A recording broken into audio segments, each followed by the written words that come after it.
Siempre, con motivo de la inauguración, tenemos, por decirlo así, una clase o una charla sobre algún asunto de actualidad. Por eso yo ahora mismo voy a comenzar a hacer una presentación de la carta encíclica del Papa Francisco Fratelli Tutti sobre la fraternidad y la amistad social.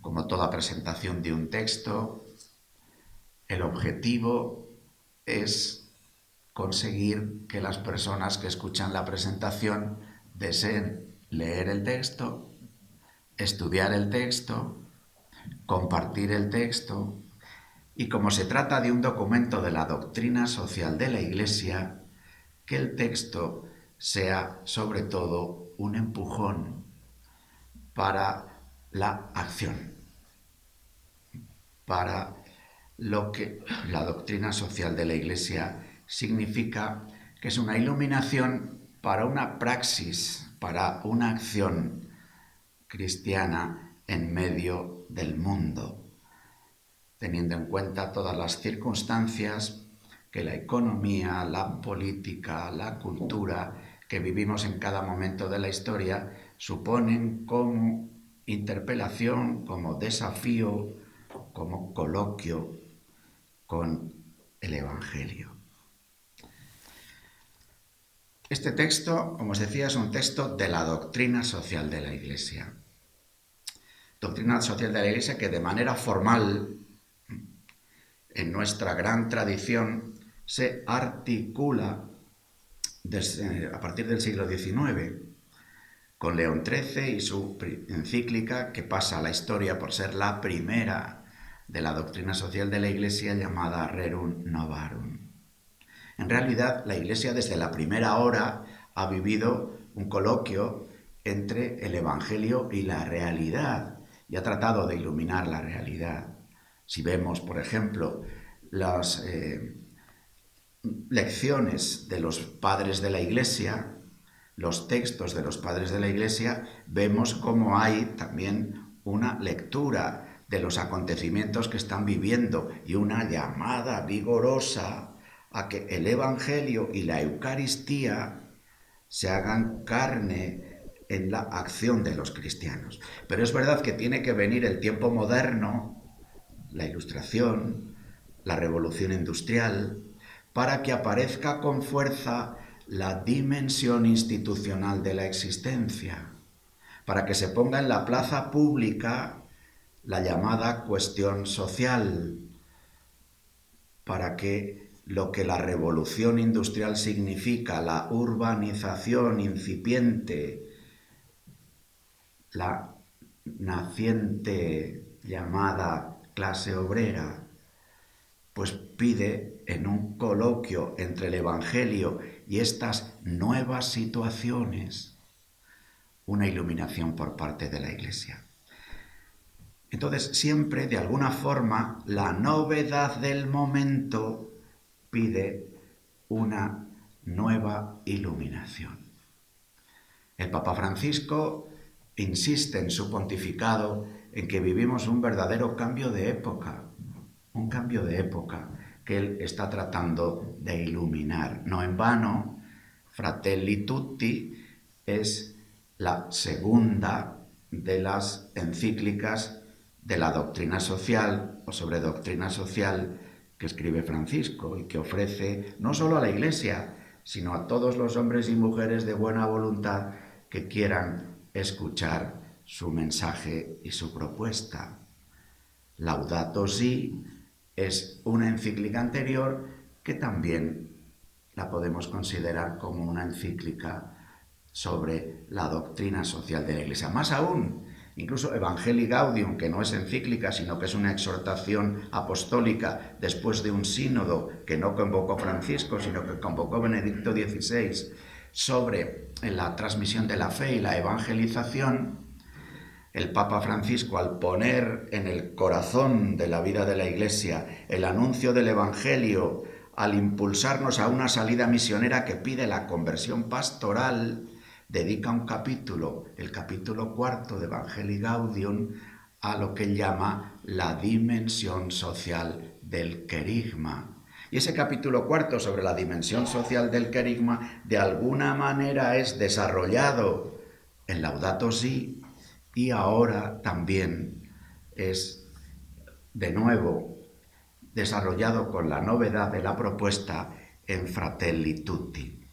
En la gran tradición de la Iglesia, los documentos, como bien sabemos, los documentos pontificios, siempre son titulados en latín, con las 2 o 3 o primera palabra del texto latino.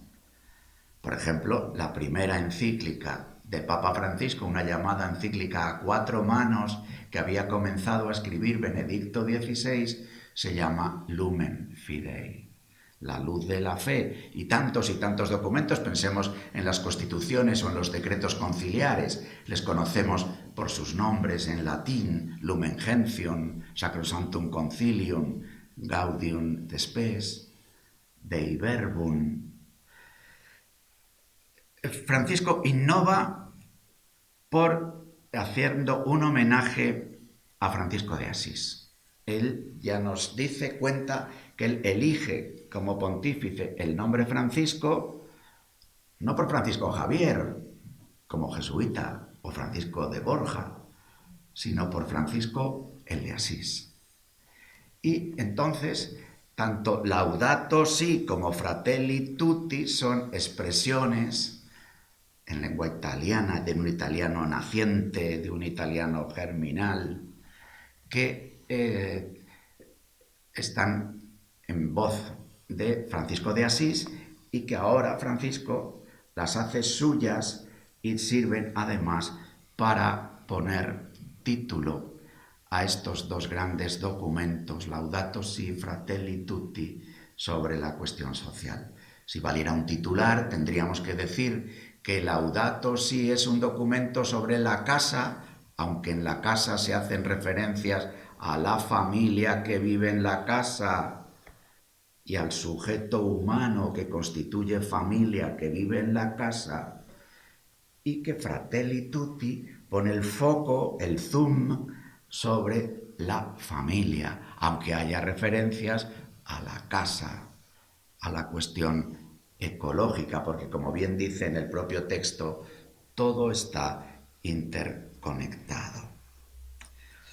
¿Por qué dice el Papa que todos somos hermanos? ¿De dónde nos sacamos que somos hermanos? Algunos han dicho, el Papa se ha vuelto masón, porque está diciendo fraternidad, que es lo que dicen los masones, como que no hubiera existido el Cristo y nos hubiera enseñado a rezar Padre Nuestro como hijos y hermanos. Pero es verdad que la doctrina social de la Iglesia siempre trata de situar a la Iglesia en diálogo con el mundo y por eso trata de utilizar categorías y buscar formas de expresión y poner el acento en cuestiones que afectan a creyentes y no creyentes, sobre los que sin duda la Iglesia tiene una perspectiva propia, como va a aparecer en el texto, pero que en el diálogo con creyentes de otras religiones, en este caso ya sabemos que Fratelli Tutti despliega un texto que había firmado conjuntamente el Papa Francisco con un gran líder musulmán, que aparece citado repetidas veces en Fratelli Tutti. También se hace referencia a Francisco de Asís cuando visita al sultán, también musulmán. Y, cómo no, también hay cuestiones que afectan no solo a creyentes de otras religiones, sino a no creyentes. Y desde ahí se trata de ofrecer un diálogo que en el fondo tiene además una propuesta evangelizadora. Pero he dejado la pregunta colgando. ¿Por qué somos hermanos? ¿Por qué podemos decir que somos hermanos? Dice Francisco, porque tenemos la misma carne, porque habitamos la misma tierra, porque hemos salido de la mano del mismo Creador. Pero está este acento de la carne, de nuestra propia condición humana, que luego es verdad, hay diversos rostros, hay diversas razas o etnias, hay diversas expresiones culturales, pero el propio mundo global nos hace caer en la cuenta de la misma carne. Incluso en los estudios profundos que los tiempos modernos nos han ayudado a conocer respecto al ADN, al genoma humano, y porque la propia condición global nos hace caer en la cuenta de los llantos, de las risas, del deseo del corazón, de los afanes de libertad y de bien, bueno, que están en la carne humana. Somos hermanos porque somos de la misma carne. Somos hermanos porque habitamos la misma tierra, y hoy la tierra, especialmente en el mundo global, de alguna forma vemos que nos ha quedado pequeña, o que aparece un virus. El Papa escribe Fratelli Tutti en tiempo de pandemia, y la propia pandemia aparece para hacernos caer en la cuenta de cómo la propia pandemia nos hace caer en la cuenta de que el virus ataca nuestra misma carne y que esto acontece en toda la tierra y que de alguna manera nos está haciendo caer en la cuenta de esta fraternidad a la hora de padecer, claro, sí, pero también a la hora de querer responder. Carne, tierra, también la menciona el Creador. Y mencionando al Creador, como no, el Papa dice cómo los creyentes en Jesús hemos aprendido de Jesús a nombrar al Creador como Padre. Y esta, digamos, es lo que en este coloquio nosotros podemos ofrecer y ofrecemos. La misma carne, la misma tierra, y nosotros añadimos con otros creyentes el mismo Creador, pero añadimos al diálogo con otros creyentes, nosotros al mismo Creador le llamamos Padre. Por eso, hijos, por eso, hermanos. Esta fraternidad aparece tantas veces como un sueño, como un anhelo profundo del corazón, pero en el capítulo 1 de Fratelli Tutti, en esta, digamos, metodología propia de la doctrina social de la Iglesia, que es unir evangelio y realidad para que la realidad pueda tener sabor a evangelio, dice el propio Papa en el número 1, una forma de vida con sabor a evangelio, es lo que nosotros queremos proponer. Pero nos plantea en el capítulo 1 las sombras de un mundo cerrado. Así como nos va a proponer luego, cuando se trate de pensar y gestar una salida, un mundo abierto. Cerrado, abierto. A Francisco le gustan mucho las polaridades. Hacernos caer en cuenta de polaridades. Allí hay algunas polaridades que son insalvables, pero otras polaridades tienen la capacidad de un coloquio de fecundidad. Bueno, pues, ¿dónde está, digamos, el corazón de cerrado a abierto?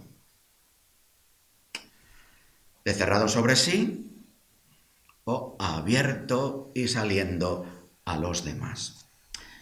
Fratelli Tutti es una encíclica sobre el amor.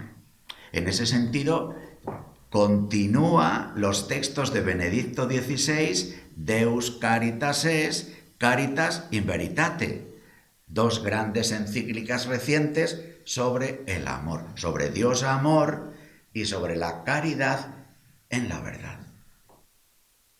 Pues bien, también Fratelli Tutti es una encíclica sobre el amor fraterno, sobre el amor para salir de sí. Claro, bien sabemos que existe una experiencia de amor que se cierra sobre sí y que llamamos el amor propio. Por eso hay sueños que se rompen en pedazos. Y este sueño de un mundo global, de la Unión Europea, de las democracias, del avance en una convivencia mayor entre toda la familia humana, pareciere que se rompe en pedazos, como que la historia diera muestras de estar volviendo hacia atrás. Parece que lo único que se abre al mundo, en el mundo global, son la economía y las finanzas, que no tienen fronteras, mientras que se establecen muros y nuevas fronteras a la hora de los propios desplazamientos, de la movilidad de tantos hombres y mujeres que tienen que salir de su propia tierra, huyendo de las guerras o las persecuciones, huyendo del hambre o de la imposibilidad de desarrollarse como personas. Esta economía y estas finanzas que se abren al mundo tienen además la pretensión de proponer una cultura que unifica al mundo pero divide a las personas y a las naciones. El Papa se refiere también, como os podéis imaginar, no voy a comentarlo todo, al fin de la conciencia histórica, es decir, al fin de esa comprensión de nuestra propia existencia como formando parte de una gran tradición, de una historia. Y aquí hace referencia a un fenómeno que está muy de actualidad. Vivimos una suerte de constructivismo en el que pareciera que todo puede construirse de cero. Hay un constructivismo antropológico a la hora del planteamiento de cómo la persona se construye, incluso sin referencia a la propia corporalidad. Hablamos de constructivismo en pedagogía. Hay un constructivismo en la manera de ver la historia, incluso empezando la historia desde cero o juzgando desde hoy o con los criterios de hoy todos los pasos de la historia anterior, porque una de las características del constructivismo es que tiene que deconstruir. Por eso el Papa nos habla en el número 13 del deconstruccionismo, donde la libertad humana pretende construirlo todo de cero. Así funcionan las ideologías de distintos colores que destruyen o deconstruyen todo lo que sea diferente y de ese modo pueden reinar sin ninguna oposición. Son las nuevas formas de colonización cultural que quieren arrebatar el alma. No hay un proyecto para todos y al mismo tiempo, en medio de las cosas en las que el Papa nos hace caer en la cuenta, trata también de subrayar alguna llamada o algún elemento positivo. Necesitamos constituirnos en un nosotros que habita la casa común. Porque el mundo actual, por una parte, nos quiere individuos aislados, como si habitásemos en un enjambre, a veces se habla hoy del enjambre digital, cada uno estando en una célula, muy cercanos pero muy distantes, cada cual con su pantalla. Individuos aislados,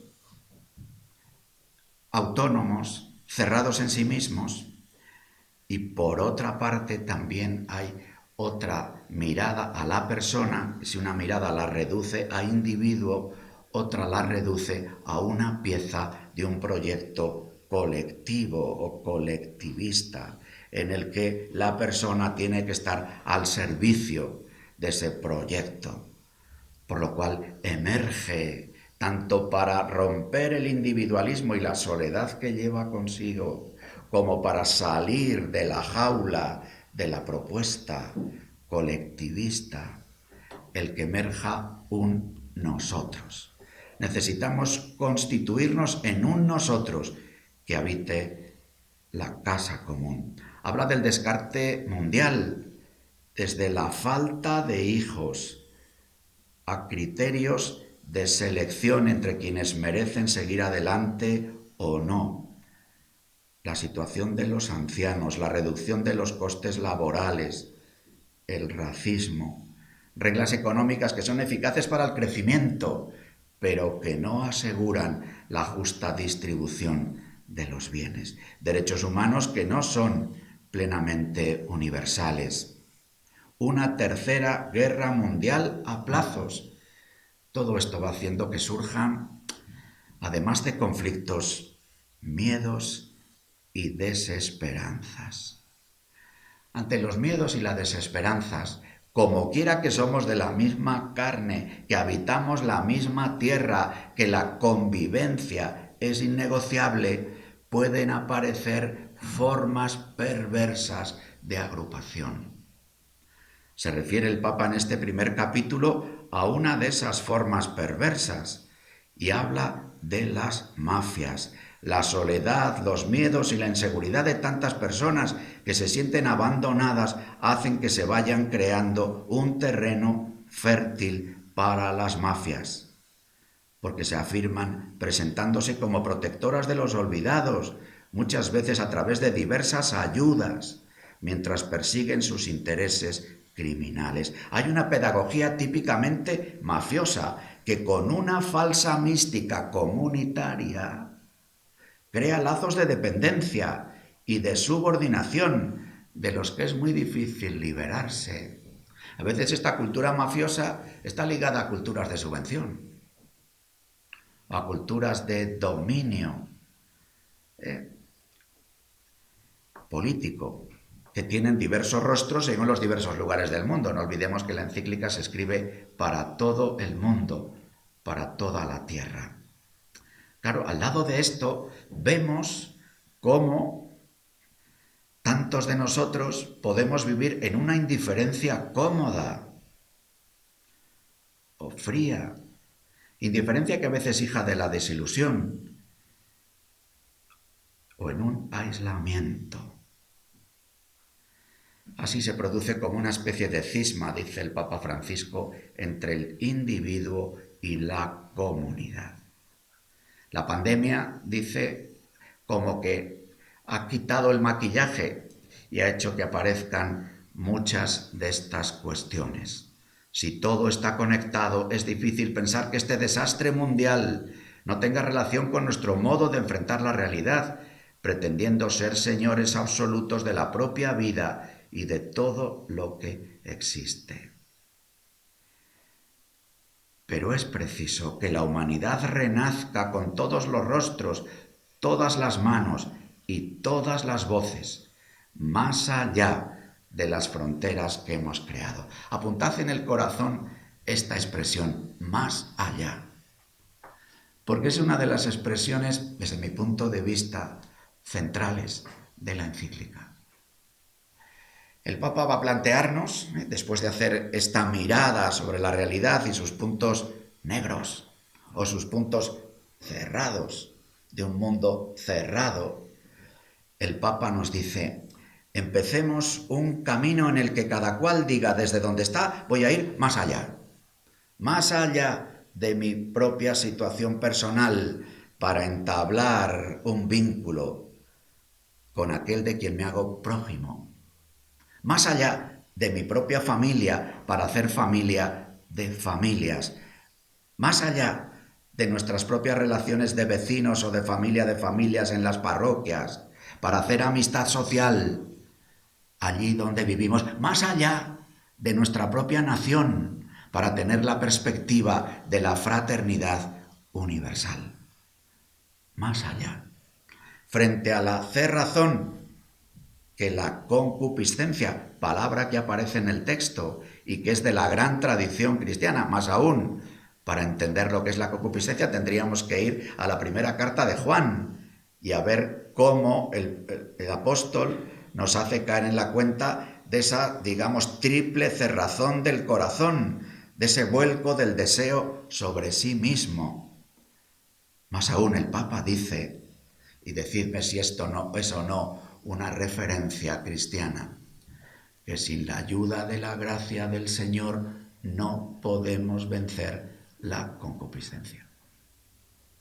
Y por tanto, como se trata de una encíclica sobre el amor, que luego se va a hacer caridad política en el despliegue, no podemos vivir esa caridad. Esta es la experiencia que los cristianos vivimos y que en el diálogo con los demás humildemente proponemos.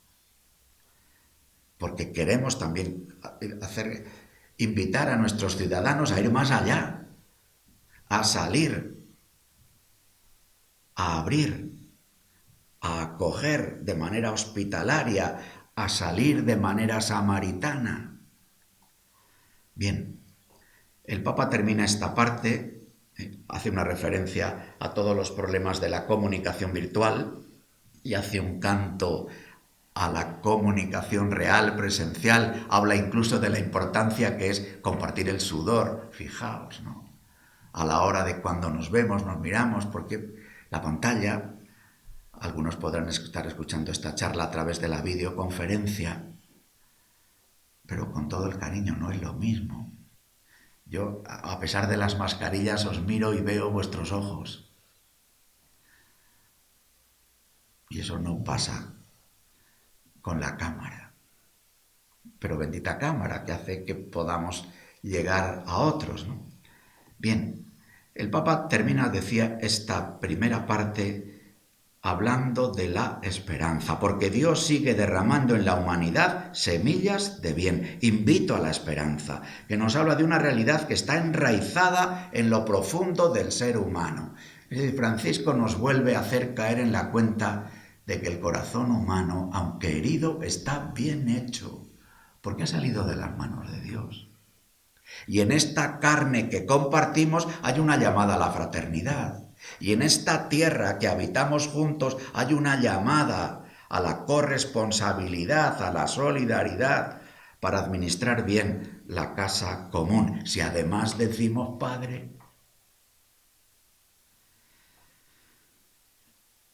nos habla de una realidad que está enraizada en lo profundo del ser humano, independientemente de las circunstancias concretas y los condicionamientos históricos en que vive. Nos habla de una sed, de una aspiración, de un anhelo de plenitud, de vida lograda, de un querer tocar lo grande, lo que llena el corazón y eleva el espíritu hacia las cosas grandes, como la verdad, la bondad, la belleza, la justicia, el amor. Caminemos en esperanza.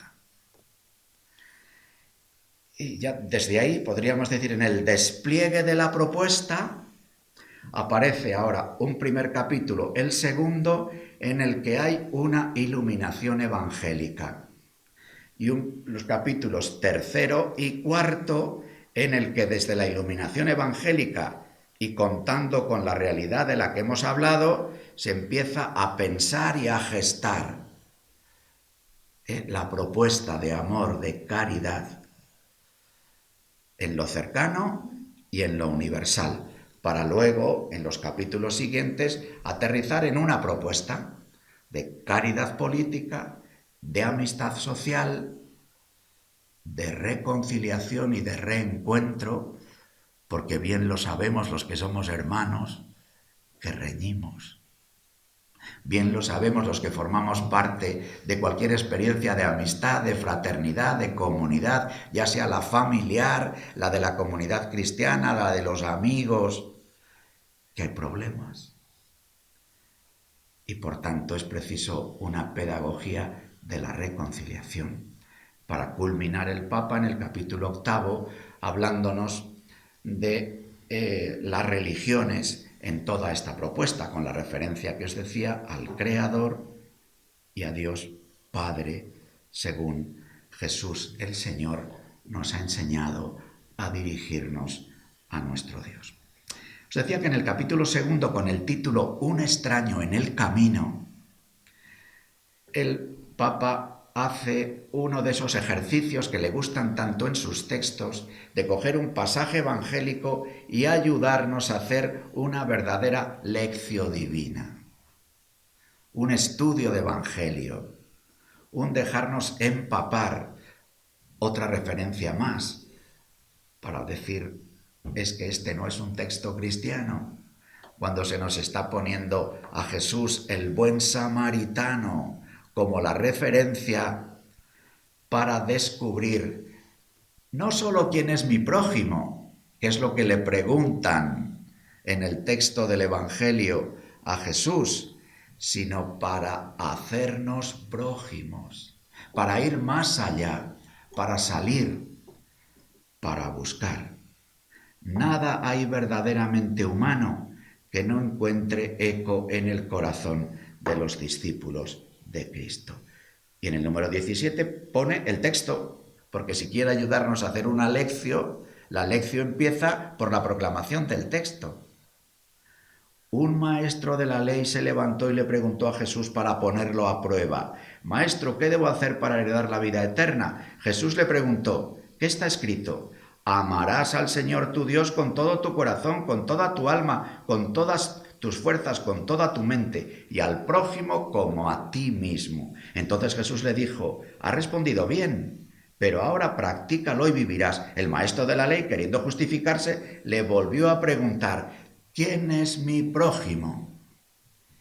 Y es ahí cuando Jesús, tomando la palabra, contó el relato de un hombre que bajaba de Jerusalén a Jericó, cayó en manos de unos ladrones que después de despojarlo del todo y herirlo, se fueron dejándolo por muerto.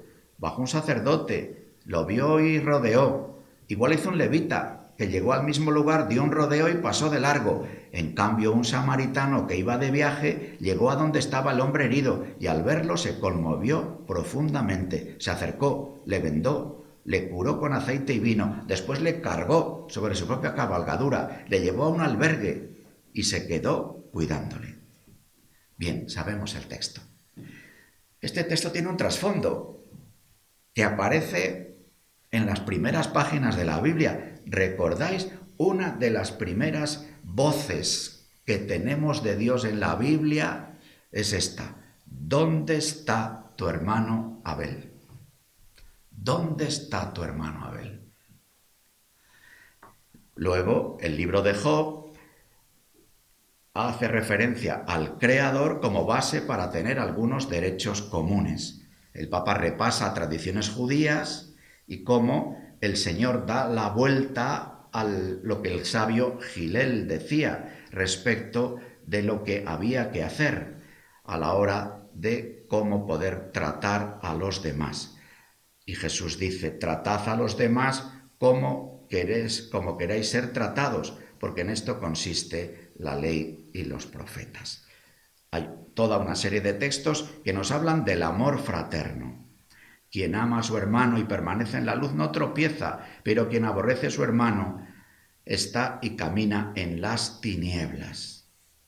Por eso, frente a la tentación de las primeras comunidades cristianas de crear grupos cerrados y aislados, San Pablo exhorta a sus discípulos a tener caridad entre ellos y con todos. Al amor no le importa si el hermano herido es de aquí o es de allá. El Papa desde ahí nos dice: ¿con quién de los personajes nos identificamos?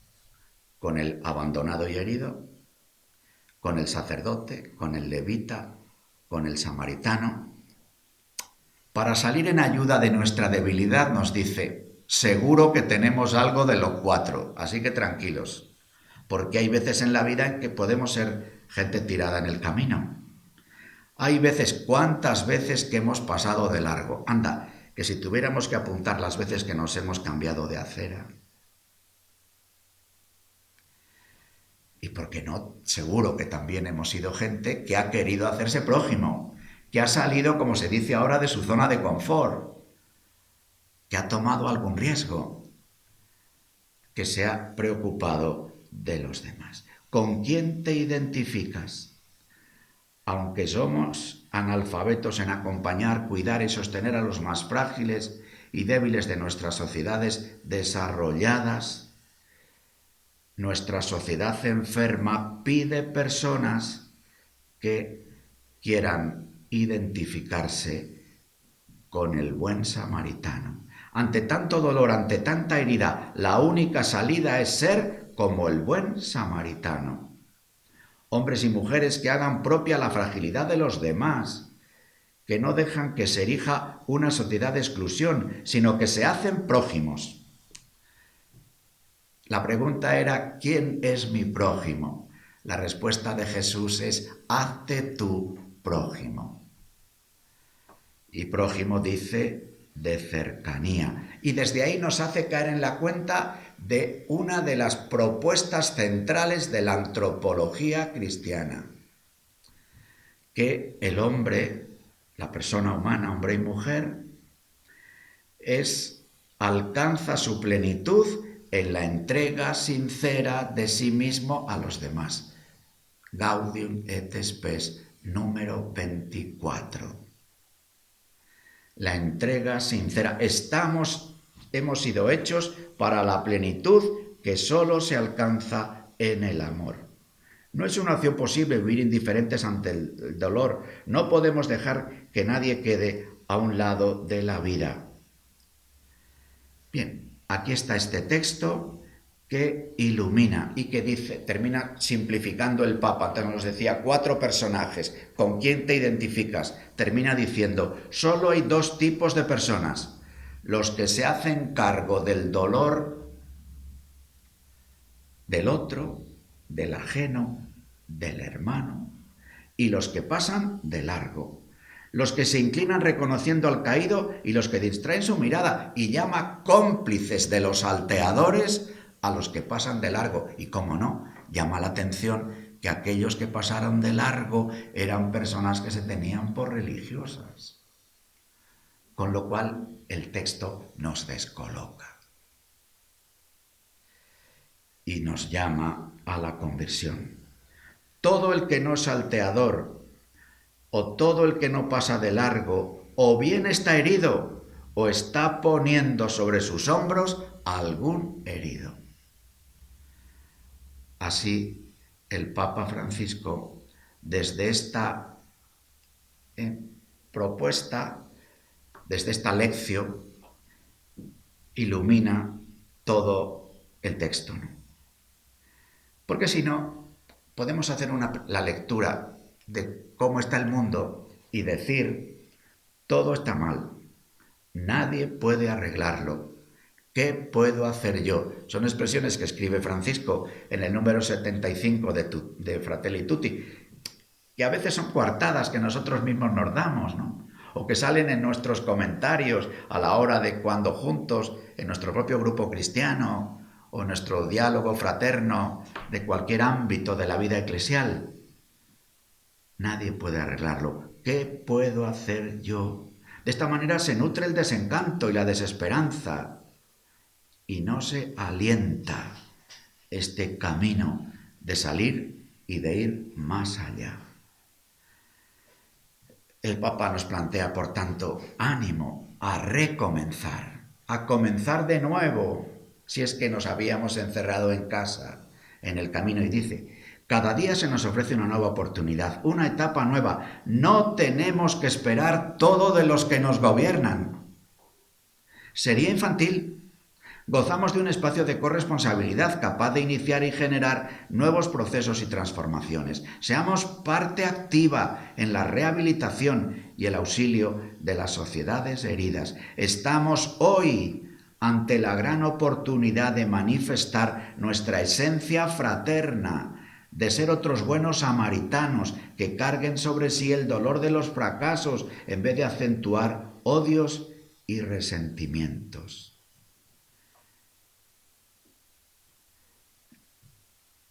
No hagamos de la economía y de la política, que luego nos va a plantear como ejercicio de caridad, juegos de poder.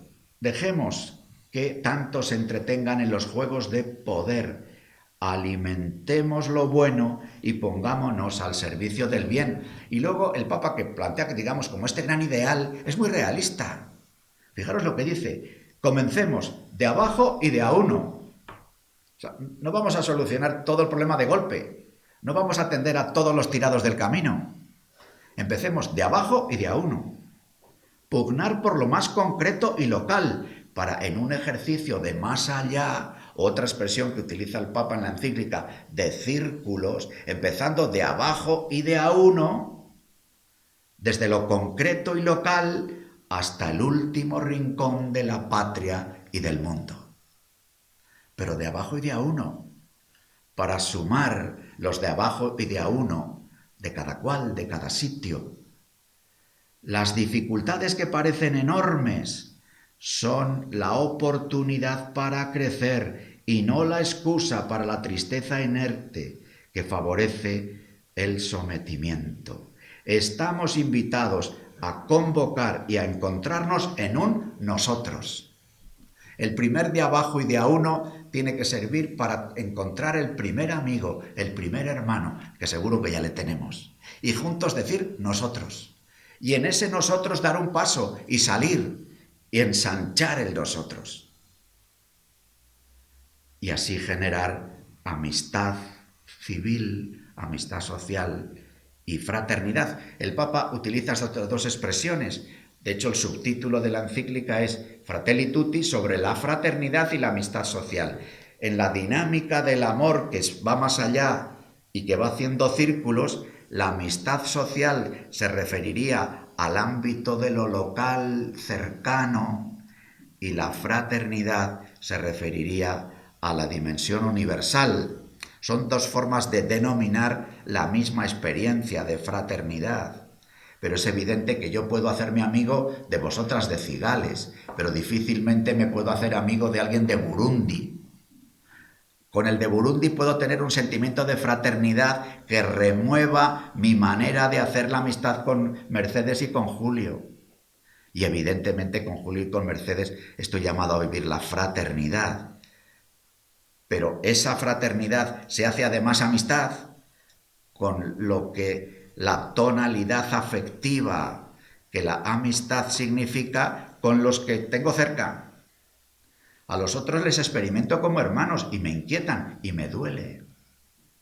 Y por eso promuevo experiencias de amistad, de fraternidad en amistad, para que ese nosotros sea cada vez más amplio, porque, dice el Papa todavía en este capítulo, el prójimo sin fronteras. No nos invita a preguntarnos quiénes son los que están más cerca de nosotros, sino a volvernos nosotros cercanos, prójimos. Con la connotación que tenía además el ser samaritano, y nos recuerda el texto de la samaritana. Sigamos adelante. Os decía que después, fijaros, hemos visto en los dos primeros capítulos lo que es el ejercicio típico de la doctrina social de la Iglesia, que es poner en relación evangelio y realidad. Poniendo en relación evangelio y realidad, surge para nosotros una llamada. Y esta llamada, el Papa Francisco la hace un proyecto de acción, que empieza ese proyecto de acción primero por lo que pudiera ser el pensamiento, el juicio. Pensar y gestar un mundo abierto. ¿Qué habíamos dicho en el primer capítulo? Que el mundo es cerrado. Si queremos dar un paso adelante, si queremos recomenzar, el capítulo 3 nos dice gestar un mundo abierto.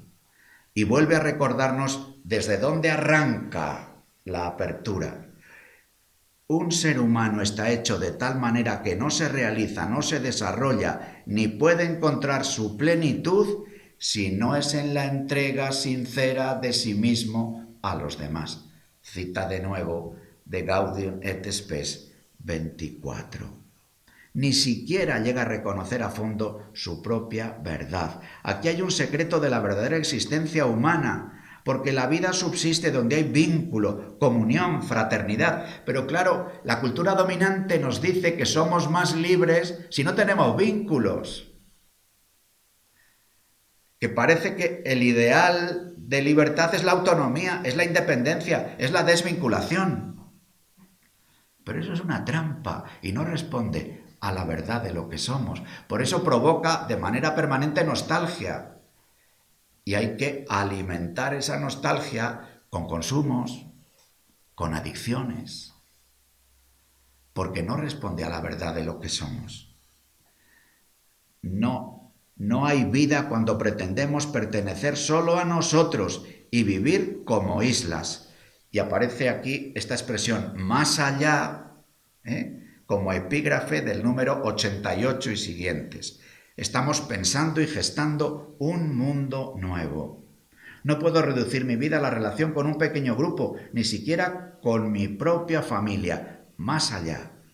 Me sirve la familia, mis amigos, la pareja, en el noviazgo, en el matrimonio, para abrir el corazón en círculos, para volvernos capaces de salir de nosotros mismos, para ir gestando un nosotros. La hospitalidad es un modo concreto de no privarse de este desafío. En este pensar y gestar habla del dinamismo del amor. Lo primero es el amor. Lo que nunca debe estar en riesgo es el amor. El mayor peligro es no amar. Y así va hablando de este dinamismo del amor que va engendrando sociedades abiertas que engendran a todos. Es verdad que el Papa, en esta tensión entre lo universal y lo local, en este pensar y gestar un mundo nuevo, dice, ojo, hay universalismos que nos arrancan de lo concreto, del amor. Es decir, que puede haber, y eso lo experimentamos en nosotros, a veces lo hemos experimentado hasta en nuestra propia casa, que nuestro padre o nuestra madre o alguno de nuestros hermanos nos ha dicho, sí, tú estás muy preocupado por los pobres de África, pero aquí no mueves un plato.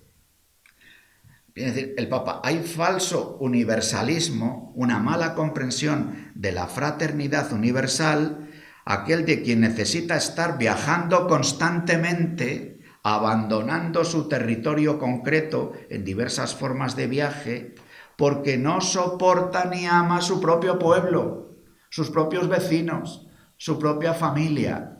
Y entonces el amor fraterno universal en realidad es una coartada para no vivir en lo... Y al revés, uno puede tener un amor a la patria, él critica mucho los nacionalismos en Fratelli Tutti, estar entregado a lo local y olvidarse, defender lo propio, defender la propia tierra, la propia nación, la propia sangre, la propia familia, y olvidarnos de lo de fuera. Si antes en el primer capítulo hablaba de una mala comprensión de la convivencia en una palabra fuerte que eran las mafias, ahora habla de una mala comprensión de la cercanía en lo local que llama el ser un mundo de socios. Sí, asociarnos para defender nuestros intereses, asociarnos para defender nuestra ideología. Es lo que él denomina este mundo de socios. Grupos sociales que se aferran a una identidad que los separa del resto. Así el herido y abandonado en el camino son una molestia para este proyecto, una interrupción. En este pensar y gestar un mundo nuevo, claro, el Papa iba a decir, como no podría ser de otra manera, al hablar de fraternidad, dedica unos números a entrar en coloquio con los otros dos gritos de la Revolución Francesa, ¿recordáis? Libertad, igualdad, fraternidad. Por cierto, fraternidad desapareció pronto de los textos de los revolucionarios de finales del 18 y principios del 19. Y el Papa dice como que para que la libertad y la igualdad sean genuinas y respondan a un proyecto de bien común, precisan de la fraternidad, para que la libertad no se cierre en poder, para que la igualdad no se transforme en un igualitarismo colectivista. Pero el mundo que hemos conocido se ha articulado en torno, incluso de forma de la vida política, a políticas más de corte liberal, políticas más de corte igualitario. Y el Papa entra en este diálogo de la fraternidad, tiene algo positivo que ofrecer a la libertad y a la igualdad. El amor universal ha de promover a las personas, a todos y a cada uno. La persona humana con sus derechos inalienables está naturalmente abierta a los vínculos. En su propia raíz resiste la llamada a trascenderse a sí misma para ir al encuentro con otros. En este pensar el mundo que está dedicando este capítulo tercero, nos ha puesto delante el amor, nos ha puesto delante el amor en su doble dimensión local y universal, nos ha puesto delante el coloquio entre la fraternidad, la libertad y la igualdad, y ahora nos pone delante el bien moral, la importancia de promover el bien moral, porque dice, vivimos en un tiempo de degradación moral, burlándonos de la ética, de la bondad, de la honestidad, y llega la hora de advertir que esta alegre superficialidad nos ha servido de poco. Esta destrucción de todo fundamento de la vida social termina enfrentándonos unos con otros para preservar los propios intereses. Habla aquí entonces el Papa del valor de la solidaridad y termina esta gran reflexión del capítulo tercero poniendo en relación el destino universal de los bienes y la propiedad. Propiedad que tiene una función social, el destino universal de los bienes, que es la referencia, destino universal de los bienes que no es abstracto, porque tiene que asegurar en una trilogía que le gusta mucho al Papa Francisco, techo, tierra y trabajo para todos, con lo cual techo, tierra y trabajo supone una propiedad con función social, un destino universal de los bienes que se concreta para que esos bienes puedan hacer que las personas tengan aquello que les sirva para poderse desarrollar en todas sus cualidades. Habla en este capítulo de todas estas cuestiones, que termina, y ya casi yo voy a ir terminando porque el texto es más largo, pero no quiero yo aburriros mucho. Pero sí me gustaba llegar a este punto. Sin duda se trata de otra lógica, lo que estoy planteando en este texto, dice el Papa. Si no se intenta entrar en esta lógica, mis palabras sonarán a fantasía. Pero si se acepta el gran principio de los derechos que brotan del solo hecho de poseer la inalienable dignidad humana, es posible aceptar el desafío de soñar y pensar en otra humanidad. Es posible anhelar un planeta que asegure tierra, techo y trabajo para todos. ¿Cómo hacer esto? Pues es el siguiente desarrollo de la encíclica. Un corazón abierto al mundo entero, sigue la reflexión, y luego en los capítulos 5, 6 y 7 nos presenta propuestas concretas. En el capítulo 5 habla de la caridad política o caridad social, que es la identidad y la espiritualidad de los laicos, Iglesia en el mundo, y explica lo que es la caridad política. En el capítulo 6 habla del diálogo y de la amistad social, con un tema muy querido para el Papa Francisco, que es la cultura del encuentro. Recordad que en la perspectiva de la encíclica Amistad Social habla de lo cercano, de lo local, pero siempre en círculos que se van abriendo, y Fraternidad Universal, que la reconocemos desde el principio, pero nos sitúa en esta tensión de lo universal. Es, yo creo, muy interesante ver cómo el Papa ofrece el coloquio entre lo local y lo universal, teniendo detrás, aunque no lo nombre, nuestra comprensión de la Iglesia.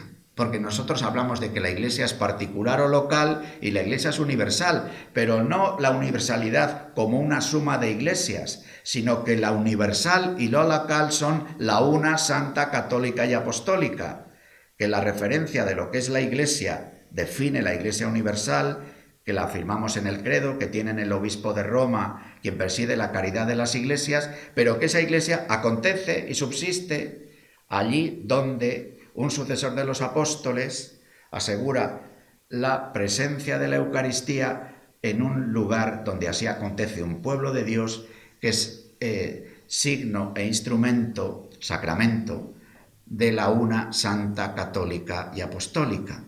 Entonces, esta misma, digamos, comprensión de la Iglesia, el Papa, al poner la relación entre lo local e universal, pareciera tenerlo detrás.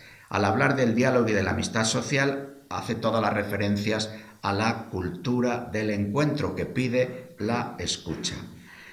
Luego el capítulo 7, digamos que vuelve a ser un capítulo muy realista. El Papa dice, sí, pero hay guerras, sí, pero hay conflictos, y por eso es necesario el ejercicio del reencuentro desde la verdad. Es muy importante como el Papa habla tanto cuando habla del diálogo como en los caminos de reencuentro de la importancia de la verdad, para no hacer consensos falsos que no tengan como referencia la verdad, y para que también en el perdón, fijaros, el Papa pone en juego lo que en realidad es la misericordia, que es verdad, justicia y perdón. Es verdad que tenemos que hacer memoria, él habla de la memoria, pero en este juego en el que estamos, por ejemplo, ahora en España, entre memoria histórica, memoria democrática, el Papa pone una nueva propuesta, que es lo que llama la memoria penitencial. La memoria penitencial que, buscando la reconciliación, claro que busca la verdad, claro que quiere hacer justicia a las víctimas, claro que quiere que la historia sea maestra para que en lo posible acontecimientos no se repitan, pero siempre con una propuesta de perdón. Pero a la vez conjugar verdad, justicia y perdón no nos resulta fácil.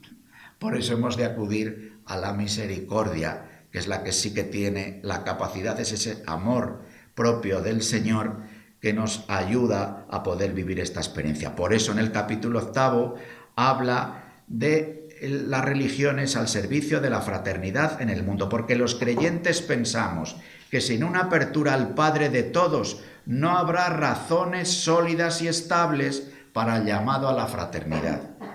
Quiero recordar, si no existe una verdad trascendente con cuya obediencia el hombre conquista su plena identidad, tampoco existe ningún principio seguro que garantice relaciones justas. Fijaros entonces, ¿cuál es el papel de las religiones?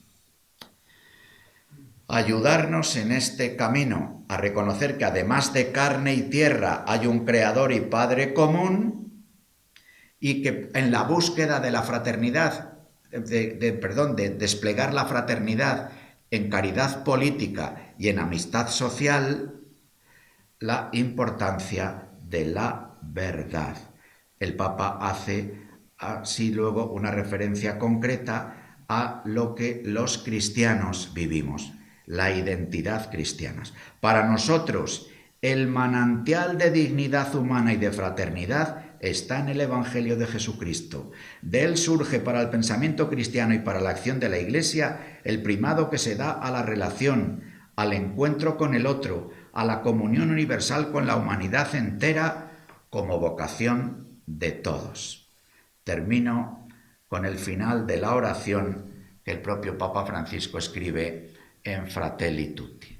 Dios nuestro, Trinidad de amor, desde la fuerza comunitaria de tu intimidad divina, derrama en nosotros el río del amor fraterno. Danos ese amor que se reflejaba en los gestos de Jesús, en su familia de Nazaret y en la primera comunidad cristiana. Concede a los cristianos que vivamos el Evangelio y podamos reconocer a Cristo en cada ser humano, para verlo crucificado en las angustias de los abandonados y olvidados de este mundo, y resucitado en cada hermano que se levanta. Ven, Espíritu Santo, muéstranos tu hermosura reflejada en todos los pueblos de la tierra, para descubrir que todos son importantes, que todos son necesarios, que son rostros diferentes de la misma humanidad que amas. Amén.